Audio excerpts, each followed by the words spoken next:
अपनी राजनीतिक ताकत बढ़ा रहे हैं। भीम आर्मी के चीफ हैं, आजाद समाज पार्टी के राष्ट्रीय अध्यक्ष हैं चंद्रशेखर आजाद। एबीपी न्यूज से कहा है कि पंचायत चुनाव में उनकी पार्टी पूरे दमखम से मैदान में उतरेगी और पंचायत चुनाव के नतीजे ये बता देंगे कि प्रदेश में उनकी पार्टी की ताकत क्या है। दिखाते हैं आपको चंद्रशेखर आजाद से एबीपी न्यूज की खास बातचीत।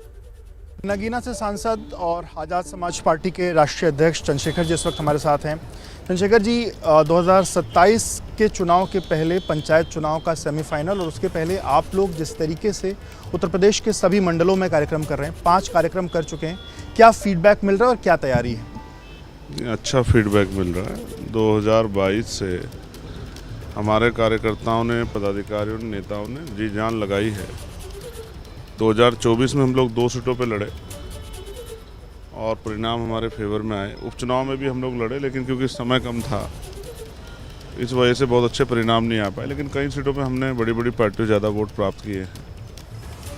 और अब हमने ये तय किया है कि क्योंकि बड़ा चुनाव तो पैसे वाले कार्यकर्ता लड़ सकते हैं, लेकिन जो त्रिस्तरीय पंचायत चुनाव है वो गरीब कार्यकर्ता, संघर्ष करने वाले कार्यकर्ताओं को मौका देना है। क्योंकि एक नई लीडरशिप जो अगले 30-40 साल सेवा करेगी उसको भी तैयार करना है। जिस सामाजिक परिवर्तन के कार्यक्रम को हम लोग चला रहे हैं, आंदोलन को हम लोग चला रहे हैं महापुरुषों के, वो अनवरत चलना चाहिए। तभी जाके एक दिन ऐसा आएगा कि समतामूलक समाज बनेगा। ये तय हो गया है कि आप लोग अकेले पंचायत चुनाव में उतरने जा रहे हैं? नहीं, मैंने कभी सुना ही नहीं कि पंचायत चुनाव में कोई अलायंस करता है किसी से।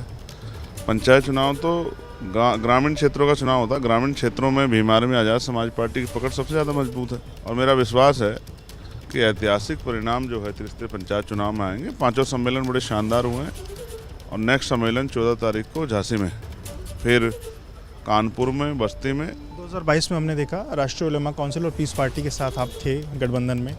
चुनाव के बाद अभी क्या स्थिति है और 27 के लिए क्या उनके साथ पुरानी बातचीत है? नई कोई तलाश में आप हैं? किसके साथ जाएंगे? क्या नहीं, कोई तलाश नहीं है। उत्तर प्रदेश के चप्पे चप्पे से हम लोगों में बाकी में और लगातार हमारा कार्यक्रम चल रहा है।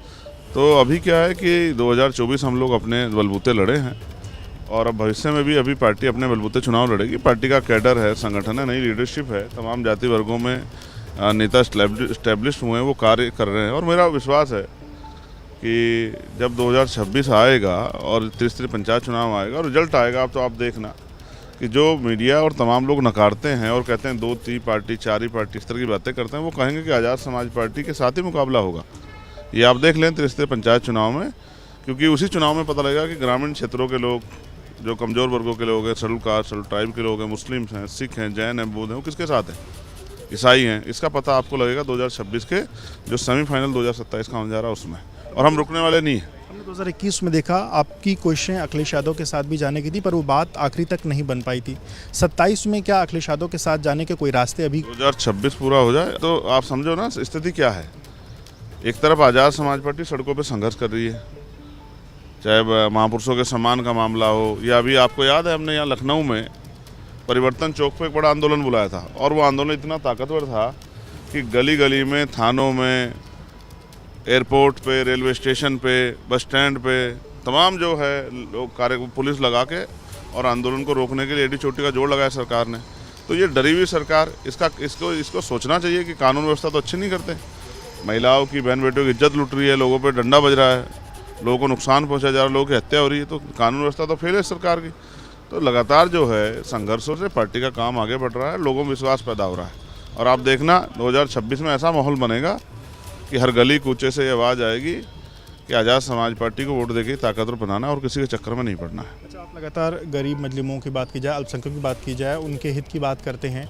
मदरसों को लेकर के सरकार मदरसा मॉडर्नाइजेशन पर काम करने जा रही है। सरकार का ये कहना है कि एक कमेटी बनाकर ऐसा किया जाएगा कि सिलेबस में बदलाव हो और दीनी तालीम के साथ साथ बाकी जो विषय हैं वो भी पढ़ाए जाए। आप कैसे देखते हैं सरकार अपने आप तो रामायण और वेद की कार्यशाला करा रही है स्कूलों में, और वो कह रहे हैं कि मॉडर्नाइजेशन करें। कौन सा मॉडर्नाइजेशन है ये? स्कूल आप समझते हैं बौद्धिक विकास होता है वहाँ, तो सभी धर्मों के बच्चे आते हैं, तो काहे को आप ये सब चीज़ें कर रहे हो? काहे को अपना एजेंडा लागू कराने का काम कर रहे हो? आपको चाहिए कि वहाँ पढ़ाई कराएं। प्राइवेट स्कूलों में तो खाल खींच ली है, गरीब प्राइवेट स्कूल में जा नहीं सकता, सरकारी स्कूल में पढ़ाई नहीं हो रही है, लगातार आप स्कूल बंद कर रहे हैं। और मुसलमानों की कितनी हितैषी है भारतीय जनता पार्टी, है किसी छिपा हुआ नहीं है। मेरे आज भी याद है नारसी का आंदोलन हुआ था, मैं दिल्ली में गिरफ्तार हुआ था, यहाँ गोलियाँ चली थी उत्तर प्रदेश में, जो सड़क पे अपने हक के लिए आया था उसके सीधी सीने में गोली लगी थी, उसके सर में गोली लगी थी। उत्तर प्रदेश का मुसलमान बेवकूफ़ नहीं, हालांकि अभी उसमें डर है कि लगातार उनके नेताओं पे, लगातार उन पे जो है हमले किए जा रहे हैं, और कोई अगर आवाज़ उठाता है तो हो सकता है जो है अगले दिन वो जेल में पड़ा हो। लेकिन मैं उनसे भी आग्रह करना चाहता हूँ, डरने की जरूरत नहीं, लोकशाही है, वो ऐसे दल के साथ जुड़े जो उनकी रक्षा सुरक्षा सुनिश्चित कर सके और उनकी आवाज़ बन सके। ऐसा नहीं कि समय पर उनका हाथ छोड़ दें। तो आज़ाद समाज पार्टी के साथ जुड़ेंगे तो मैं विश्वास दिला कहता हूँ कि जितनी संख्या बारी उसकी उतनी हिस्सेदारी, इस नारे के साथ हम लोग आगे बढ़ेंगे और हर व्यक्ति के स्वाभिमान सम्मान, उसके हक अधिकार, उसके कारोबार की रक्षा सुरक्षा करने का काम हम लोग करेंगे। इस बात का मैं आपको विश्वास देता हूँ।